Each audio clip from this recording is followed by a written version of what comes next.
You manifested this. This is something you've only just saw as just a dream. You've always desired.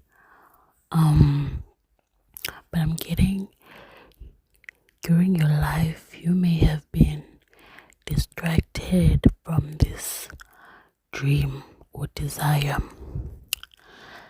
But in recent years, you have started being in alignment with what your soul wants in every aspect of your life. And then this is happening. I'm getting it's not a sure thing yet, there's no confirmation, but this has come to your vicinity, and just this alone means so much more than knowing if you've got it or not. And let me tell you why. Okay, just the fact that this thing, this opportunity, this dream, this desire has presented yourself in your vicinity is confirmation for you that you are in alignment. Okay, and when this thing came up, certain feelings may have come up for you, and that is actually the most important thing about this than actually getting it. Getting it is just a cherry on top. Okay, you may have had feelings of like doubting, is this really happening? Imagine wanting something for so long, and you may have to confront yourself with feelings of doubt and your feelings of unworthiness that you may still have. Okay, I'm getting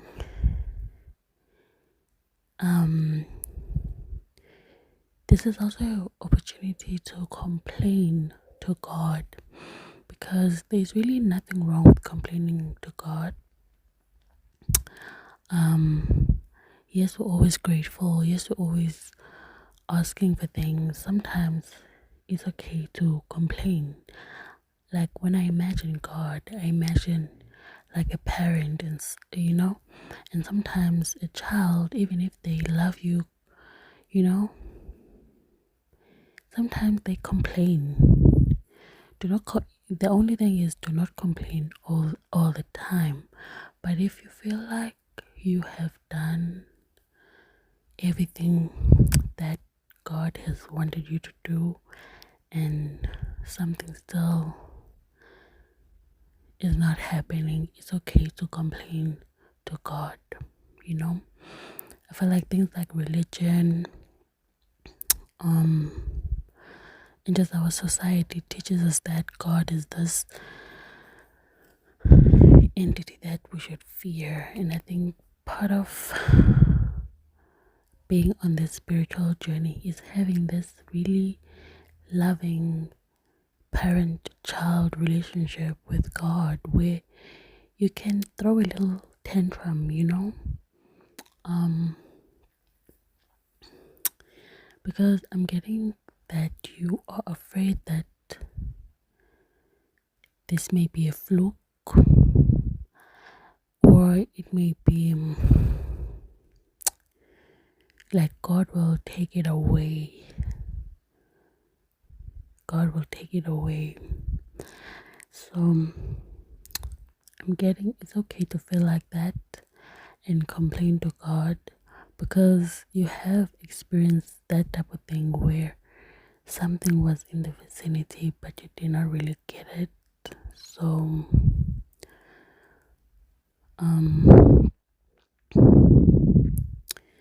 and because this is something that you really wanted, you may have fear that that's gonna happen. Just, it's okay to complain to God, okay? It's okay to complain. Throw a little tantrum like, God, I've been wanting this. I've been wanting this. Like, why can't I have it? Like, talk to God. Have that kind of relationship with God. And this is between you and God. No one is gonna judge you for it, okay? Um, um, but mainly this is just a confirmation of your alignment and just like a test for your faith again. Like, are you gonna take action, or will you allow this to just always be, will you let this to just always be just a dream or a desire, or are you finally gonna take action towards it? Because it's, I've realized just in my own personal experience that sometimes things feel much more magical in your fantasies, and when you finally take action towards it, it's very, you realize that the stakes that you are creating were just all in your mind, you know. And I think part of the reason why people do not take action and just continue to fantasize about stuff is because it just allows them to be like sort of in control of how magical something feels. Whereas like in reality most things are not meh, but they're easy, they're easy, and we're not used to that. When we think about something we really want, we always think about,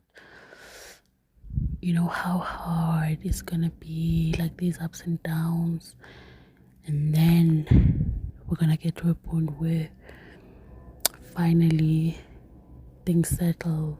But in reality, sometimes things are just easy breezy, and it's not as dramatic as in our fantasies. So you may be afraid to take action towards this because then it would be out of your control. And sometimes it's harder to step into the reality than to fantasize about something, because now you actually have to do the thing. And you will realize that yes, it has the things that you were looking forward to, but there are other realistic things about it, realistic responsibilities. So it's like, are you gonna be the person that is gonna take action, or are you always gonna live in your fantasy? So yeah, I'm getting that you should surrender this to God. And surrendering this to God doesn't mean you're not gonna do anything to it. If you have to make a move towards these things, make the first move, and then let the dream follow the path that it's going to take. Leave it to God and let it fall back into your hands, because part of having dreams and desires is tossing them to God and and wait for the thing to fall into our hands again. So it's more like our own, we put our own energy to it, and then the other half of it is leaving it to God, you know. So all you have to do for this is just take the first action, make the first move, you know, and and watch the movie happen. And watch the movie happen. You know, this is finally happening for you. Whatever comes out of this, yes, it's the cherry on top, but the main test was that are you gonna make action or not? The main test is now, you know, and it is about listening to the feelings that come out for you.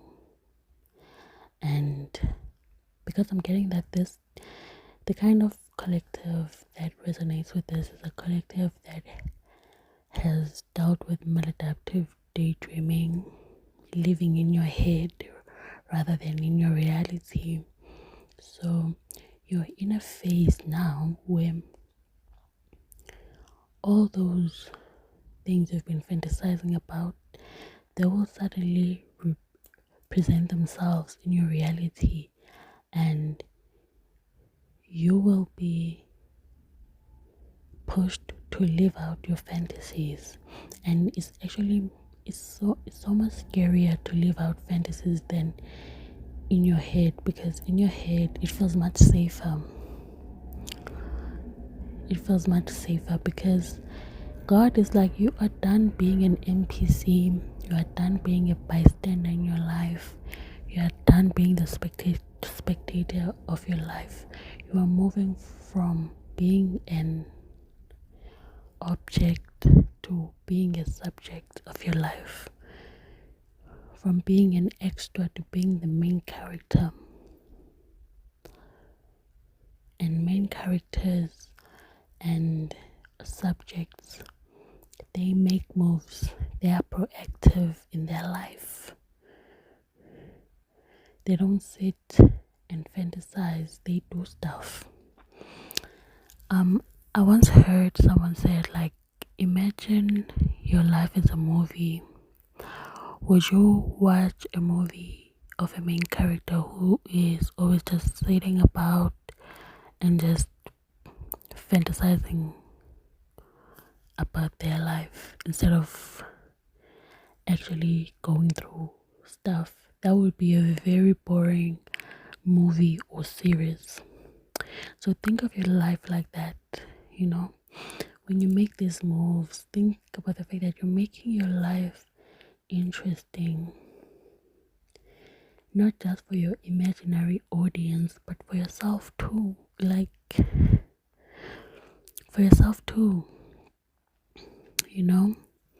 So I've always taken that analogy and used it to to know when I'm being boring in my own life. And sometimes when I feel like I'm bored with my life, it's usually because I'm not being proactive in my life, you know. And now I'm proactive in my life. It doesn't mean that life won't have its mundane, boring days. That's part of life, but for the most part, your life you should be enthusiastic for the next day to come. And that happens when you do stuff, and when you're waiting for results, when you know, when you're always anticipating stuff. So this did not just magically happen. This did not just fall into your lap. This is something through your actions over the years, through what you were saying, through the choices that you've made, you manifested this.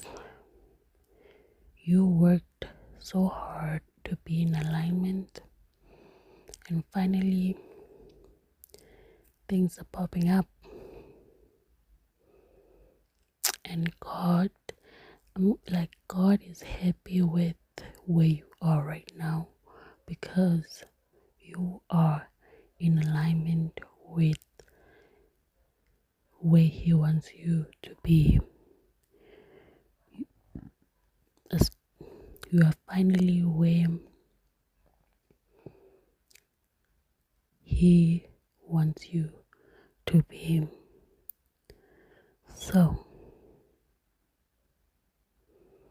are you gonna take the first action to get this ball rolling?